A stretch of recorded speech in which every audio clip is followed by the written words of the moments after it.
সফল হতে পারলেন না। শেষ অবধি মুখ্যমন্ত্রী তাদের সঙ্গে আর আলোচনায় বসতে চাইলেন না কালীঘাটে তাদের বাসভবনে। তারপর থেকেই তারা হতাশ হয়ে পড়েছিলেন, জুনিয়র ডাক্তাররা ভীষণভাবে হতাশ হয়ে পড়েছিলেন। তাদের চোখে জল, কান্নায় ভেঙে পড়েছিলেন জুনিয়র ডাক্তাররা। ঠিক সেই মুহূর্তে এমন একটি সংবাদ তাদের কাছে এসে পৌঁছায়।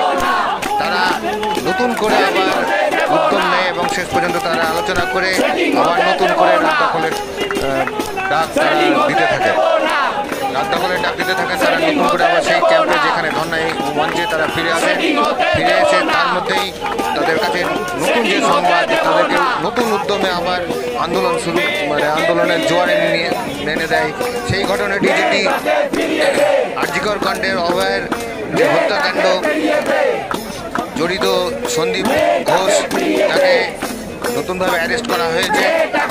আর কালা থানার যে ওসি, তাকেও অ্যারেস্ট করা হয়েছে এই অভয়ের কাণ্ডের প্রতিবাদের স্বরূপ। এই ঘটনা জানাজানি হতে জুনিয়র ডাক্তারদের মধ্যে এক নতুন উন্মাদনার সৃষ্টি হয়।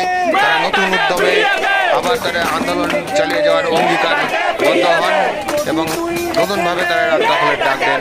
দেখতে পাচ্ছেন দুর্যোগের মধ্যে কিভাবে তারা তাদের আন্দোলন চালিয়ে যাচ্ছে এবং নতুন উদ্যমে তারা আবার শুরু করেছে তাদের স্লোগান দিকে, গান দিয়ে শুরু করেছে তাদের এই আন্দোলনের জারি রেখেছে। তারা নতুন উদ্যমে আবার শুরু করেছেন। এই ঘটনার পরিপ্রেক্ষিতেই তারা শঙ্খধ্বনি, উলুধ্বনি দিয়ে তারা এই ঘটনাকে, যে আরজিকর অভয়ের কাণ্ডের যে ঘটনাকে কেন্দ্র করে সন্দীপ ঘোষ এবং কালা থানার ওসিকে যে অ্যারেস্ট করা হয়েছে, তার সংবাদ শোনা মাত্রই তারা আনন্দে উচ্ছ্বাসে ফেলে পড়ে এবং শঙ্খধ্বনি, উলুধ্বনি দিয়ে তারা এই উচ্ছ্বাস প্রকাশ করতে থাকেন।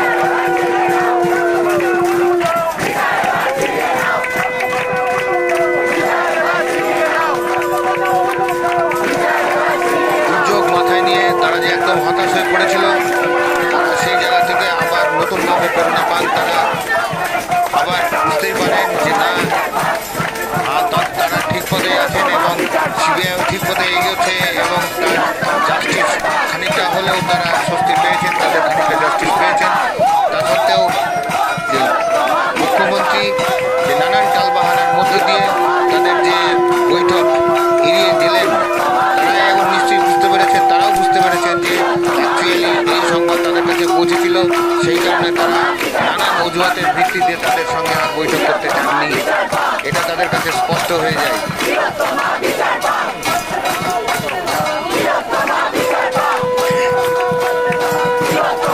তারা ফিরে এসে দেখতেই পাচ্ছেন আপনারা যে তাদের মধ্যে উচ্ছ্বাস, যে আনন্দ, তারা বই প্রকাশ করছে উলুধ্বনি, শঙ্খধ্বনি দিয়ে নতুনভাবে তারা নতুন উদ্যমে তারা আবার নতুন করে লেগে পড়েছেন, তাদের আন্দোলন শুরু করেছেন এবং তাদের ধর্ণা চালিয়ে যাচ্ছেন। তারা বিশ্বাস করেন তাদের সাধারণ মানুষও তাদের সঙ্গে একতাবদ্ধ হয়েছেন, মানুষ তাদের পাশে এসে দাঁড়িয়েছেন, এরা তাদের সঙ্গে জাস্টিস চাইছেন। একই সাথে সেই জন্য তারাও আর পিছু পা হতে চাইছেন না, তারা নতুন উদ্যমে তাদের কর্মসূচি গ্রহণ করেছেন। তারা ইতিমধ্যেই তাদের মধ্যে আলোচনা শুরু হয়েছে পরবর্তী কর্মসূচি কী গ্রহণ করা যায় না যায়। তার পরিপ্রেক্ষিতে নতুনভাবে তাদের উদ্যম নিয়েছেন, তারা মহামিছিলের ডাক দিয়েছেন। এই মহামিছিলে সামিল হওয়ার জন্য সমস্ত সাধারণ মানুষকে একজোট হওয়ার জন্য আহ্বান করছেন তাদের এই সামনে। দেখতে পাচ্ছেন যে বৃষ্টির মধ্যে যে দুর্যোগ, দুদিন ধরে যে দুর্যোগ চলছে, বৃষ্টি মাথায় নিয়ে তারা বৃষ্টিতে ভিজে অনর্গল তারা এই আন্দোলন তাদের চালিয়ে যাচ্ছেন। এবার তারা স্বাস্থ্য ভবনে নতুন উদ্যমে তাদের মহামিছিলের ডাক দিয়েছেন। তাতে মহামিছিলে দল মত নির্বিশেষে ঝান্ডা পরিত্যাগ করে তাদের এই আন্দোলনে সাড়া দেওয়ার জন্য আহ্বান জানিয়েছেন জুনিয়র ডাক্তাররা। আপনারা দেখছেন চ্যানেল রানিং ক্যামেরা, আমি রমের সঙ্গে আছে অনুপ। আপনারা দেখতে থাকুন। আমাদের ভিডিও যদি আপনাদের একটু ভালো লাগে থাকে তাহলে রিকোয়েস্ট করবো আমাদের চ্যানেলকে সাবস্ক্রাইব করার জন্য, শেয়ার করার জন্য এবং লাইক করার জন্য। আর আপনাদের যদি কোনো মূল্যবান মতামত থেকে থাকে অবশ্যই আমাদের চ্যানেলের মাধ্যমে আপনারা জানাতে পারেন। ধন্যবাদ। সুস্থ থাকবেন, ভালো থাকবেন এবং অবশ্যই সাবধানে থাকবেন। দেখতে থাকুন আমাদের চ্যানেল রানিং ক্যামেরা। এই আন্দোলনকে বিপদগামী করবার জন্য শাসক গোষ্ঠী নানান চেষ্টা করেছে, তাদের এই আন্দোলনকে বিপদ করবার জন্য, এই জুনিয়র ডাক্তারদের আন্দোলনকে বিপদগামী করবার জন্য। তা সত্ত্বেও এরা থেমে নেই, তাদের আন্দোলনকে জারি রেখেছেন, তাদের প্রতিবাদকে জারি রেখেছেন। জাস্টিস তারা পাবে এই আশাতে তারা বুক বেঁধেছেন। তাদের কাছে এখন জাস্টিস হচ্ছে ডিম্যান্ড, তাই তারা স্লোগান তুলেছেন, উই ডিম্যান্ড জাস্টিস।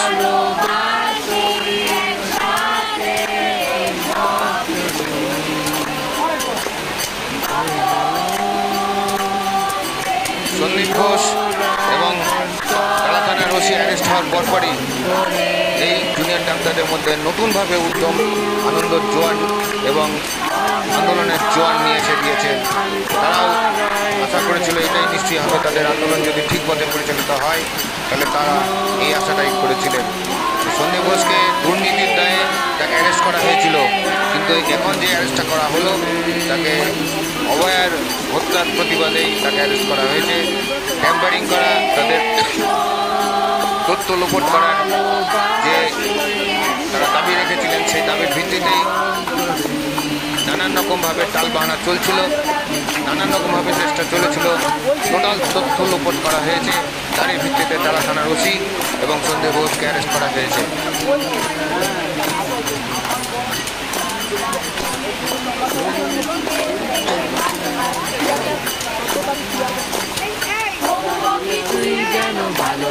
দিন রাত তাদের আন্দোলন চালিয়ে যাচ্ছে, মুভমেন্ট চালিয়ে যাচ্ছেন। তাদের আন্দোলন এই জুনিয়র ডাক্তারকে জানাই আমাদের পক্ষ থেকে কুর্নিশ।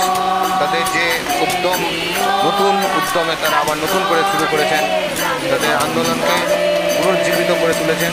তারা হয়তো একটু হতাশ হয়ে পড়েছিলেন, মুখ্যমন্ত্রীর সঙ্গে তাদের কোনো শর্ত ছাড়াই যে বৈঠক করতে রাজি হয়েছিলেন, তারপরেও নানান অজুহাতে সেটা টালবাহানা করে এই সন্দীপ ঘোষ অ্যারেস্ট এবং টালা থানার ওসি অ্যারেস্ট হওয়ার পরপরই টালবাহানা করে তারা আর বৈঠকে বসতে চান।